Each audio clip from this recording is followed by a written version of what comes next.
በስመ አብ ወወልድ ወመንፈስ ቅዱስ አሐዱ አምላክ። የካቲት 7 በዚች ቀን የእስክንድርያ ሀገር ሊቀ ጳጳሳት የከበረ አባት ለእስክንድሮስ አረፈ። እርሱም ለአባቶች ሊቃነ ጳጳሳት 43ኛ ነው። ይህም አባት ታሮን በሚባል ገዳም መነኮሰ። ትርጓሜውም የአባቶች ገዳም ማለት ነው። በጌታችንም ፈቃድ በእስክንድርያ አገር ላይ ሊቀ ጵጵስና ተሾመ። እርሱ የተማረ አዋቂ ጻድቅ ሰው ነበረና በሹመቱ ወራትም ብዙ መከራ ደረሰበት። የግብፅ ንጉሥ ልጁን ሾሞ በመንግስቱ ላይ አሰለጠነው። እርሱም በአስቄጥስ በረሃ ያለውን የመነኮሳቱን ገዳማት አፈረሳቸው። ከክፋቱና ከክህደቱ ብዛት የተነሳ ከምስር በስተ ሰሜን ወዳለች ገዳም ገብቶ በዚያ አምላክን የወለደች የእመቤታችንን የቅድስት ድንግል ማርያምን ስዕሏን አየና ይህች ምንድናት አለ። እርሷም በሽልማት ሁሉ የተሸለመችና ያጌጠች ናት። በልብሶቿም ላይ ያማረ የሐር ልብስ ነበረ። ሰዎችም የክርስቶስ እናት የሆነች የእመቤታችን የድንግል ማርያም ስዕል ናት አሉት። እርሱም ተሳድቦ የረከሰ ምራቁን በፊቷ ላይ ተፍቶ ደህና ከሆንኩ ክርስቲያኖችን ፈጽሜ ያጠፋቸዋለሁ አለ። ዳግመኛም በክብረ ባለቤት በጌታችን ክርስቶስ ላይ የስድብ ቃልን ተናገረ። ሌሊትም በሆነ ጊዜ የሚያስፈራና የሚያስደነግጥ ታላቅ ራእይን አየ። በነጋም ጊዜ ለአባቱ እንዲህ ብሎ ነገረው። ዛሬ በዚች ሌሊት ታላቅ መከራና ብዙ ቅጣት ደረሰብኝ። ታላቅ ዙፋንንም አየሁ። በላዩ የተቀመጠበት ሰው እጅግ የሚያስፈራ የሚያስደነግጥ ነው። ፊቱም ከፀሐይ ይበራል። ብዙ የሆኑ ሰራዊት የጦር መሳሪያ ይዘው በዙሪያው ቆመው ነበረ። እኔና አንተም እስረኞች ሆነን በኋላው ቆመን ነበረ። እኔም በዙፋን ላይ የተቀመጠው ማን ነው ብዬ ጠየቅሁ። ትላንት አንተ የዘበትክበት የክርስቲያን ንጉሥ ክርስቶስ ይህ ነው አሉኝ። ከዚህም በኋላ የጦር መሳሪያ ከተሸከሙት አንዱ ወደ እኔ መጥቶ ጎኔን በጦር ወጋኝ። ጦሩንም ከጎኔ ውስጥ አላወጣውም። አባቱም ሰምቶ ደነገጠ፣ እጅግም አዘነ። ያ ልጁም ወዲያውኑ ታመመ፣ አንደበቱም ተዘግቶ በክፉ አሟሟት ሞተ። ዳግመኛም ከ40 ቀን በኋላ አባቱ ሞተ። በእርሱም ፈንታ ሌላ ንጉሥ ተሾመ። እርሱም ክርስቲያኖችን እጅግ አሰቃያቸው። ይህንንም አባት ሊቀ ጳጳሳትን ለእስክንድሮስን አብዝቶ አሰቃየው። ከሕዝቡ 3000 የወርቅ ዲናር ለምኖ እስከሰጠው ድረስ ጌታችንም ይህን ንጉሥ ፈጥኖ አጠፋው። ከዚህም በኋላ አሁንም ሌላ ንጉሥ ተሾመ። እርሱም ሊቀ ጳጳሳቱን ይዞ እንደ ቀድሞ 3000 የወርቅ ዲናር እንዲሰጠው ፈለገ። እርሱም ከወገኖቹ እስከምለምን ታገሰኝ ብሎ ማለደው።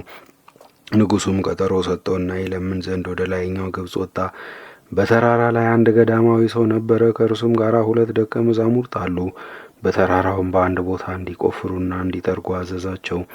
ወርቅን የተመላ 5 ማሰሮ አገኙ። አንዱን ሸሽገው 4ቱን ወደ ገዳማዊ መምህራቸው አመጡ።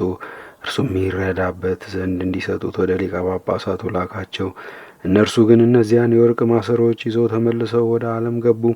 የምንኩስና ልብሳቸውንም ጥለው ሚስት አገቡ። በዚያም ወርቅ ወንዶችና ሴቶች ባሮችን እንስሳትንም ገዙ።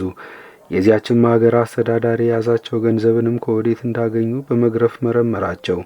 እነርሱም 5 የወርቅ ማሰሮችን እንዳገኙ አመኑ። መኮንኑም ለንጉሥ የጭፍራ አለቃ አሳልፎ ሰጣቸው። እርሱም ወደ ንጉሥ አቀረባቸውና 5 የወርቅ ማሰሮ እንዳገኙ አስረዳው። ንጉሡም ጭፍሮቹን ልኮ የሊቀ ጳጳሳቱን ቤት በረበረ።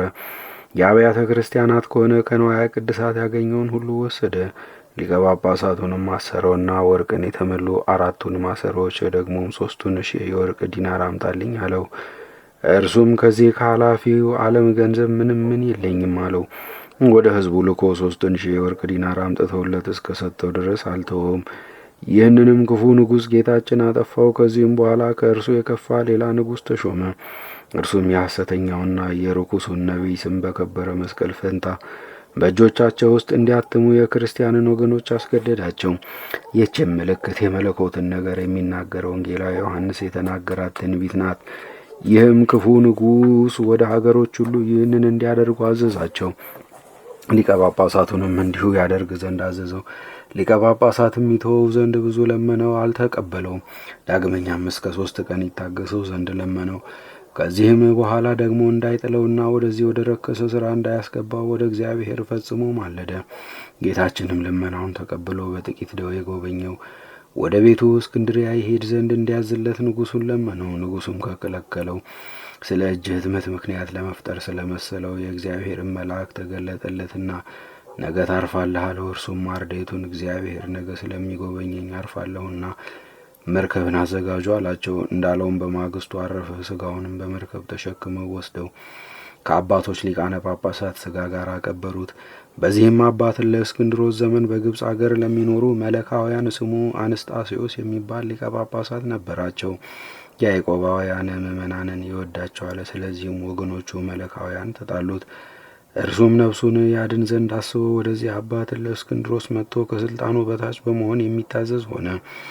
ለእስክንድሮስም አነስጣሴዎስን በእርሱ ፈንታ የሊቀ ጵጵስናውን ስልጣን ይዞ መንጋውን ይመራ ዘንድ፣ እርሱ ግን ከመነኮሳት እንዳንዱ ሆኖ በገዳም ይኖር ዘንድ እንዲተወው ለመነው። አባ አነስጣሴዎስም አልወደደም፣ እንዲህም አለ። ይህን የምሻ ከሆነ እኔ እስከ ዛሬ ሊቀ ጳጳሳት አልነበርኩም? ለአንተ ደቀ መዝሙር ሆኜ ላገለግልህ ወደድኩ እንጂ አለ። በመካከላቸው ከተደረገው ከብዙ ልመና ከብዙ ምልልስም በኋላ ኤጲስቆጶስ ይሆን ዘንድ አነስጣሴዎስ ፈቀደ። በአንዲትም ሀገር ላይ ኤጲስቆጶስነትን ሾመው። መንጋውንም እንደሚገባ በጎ አጠባበቅን ጠበቀ። አባትን ለእስክንድሮስም በወንጌላዊ ማርቆስ ወንበር የኖረው 24 ዓመት ከ6 ወር ነው። እግዚአብሔርንም አገለገለው። ለእግዚአብሔርም ምስጋና ይሁን። እኛንም በዚህ አባት ጸሎት ይማረን፣ በረከቱም ከእኛ ጋር ትኑር ለዘላለሙም አሜን። በዚህችም ዕለት የእስክንድሪያ ሊቀ ጳጳሳት የከበረ አባት ቴዎድሮስ አረፈ። እርሱም ለአባቶች ሊቃነ ጳጳሳት 45ኛ ነው። ይህም አባት መሪውጥ በሚባል አገር አንድ ገዳም ውስጥ መነኮሰ። የዚያም ገዳም ስም ጠንቡራ ነው። ለአንድ ፍጹም ጻድቅ የሆነ ሽማግሌ ሰው ደቀ መዝሙሩ ሆነ። እርሱም ልጁ ቴዎድሮስ በእስክንድሪያ አገር ላይ ሊቀ ጵጵስና እንደሚሾም በመንፈስ ቅዱስ አይቶ ይህንን ለመነኮሳቱ ነገራቸው። ይህም አባት ቴዎድሮስ በገድል የተጠመደ ሆነ። መልኩም የሚያምር ነው። በሰውነቱም ላይ ከውስጥ ማቅ በመልበስ በላዩ የብረት ልብስ መንቆር ይለብስ ነበረ። በቅንነቱና በትሕትናው ፍጹም ሆነ። በመንፈስ ቅዱስም ፈቃድ ተመርጦ በእስክንድሪያ አገር ላይ ሊቀ ጵጵስና ተሾመ። የክርስቶስንም መንጋዎች በበጎ አጠባበቅ ጠበቀ። ሁል ጊዜ መጻሕፍትን በማንበብ ያስተምራቸው ነበረ። ይልቁንም በሰንበትና በበዓላት ቀን የሹመቱም ዘመን ጸጥታና ሰላም ነበረ። ቤተ ክርስቲያንም በሰላም ኖረች።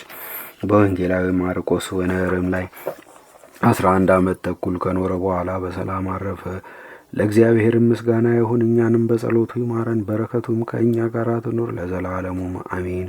በዚህችም ዕለት የከበሩ የአብራቂያ፣ የአባዲር፣ የአባሪያኖስ፣ የአብዱልማስ እብሎይን ያረጋጋ የገዳማዊውም የእረፍታቸው መታሰቢያ ነው። በረከታቸውም ከእኛ ጋር ትኑር። ለእግዚአብሔርም ምስጋና ይገባል ለዘላለሙም አሜን።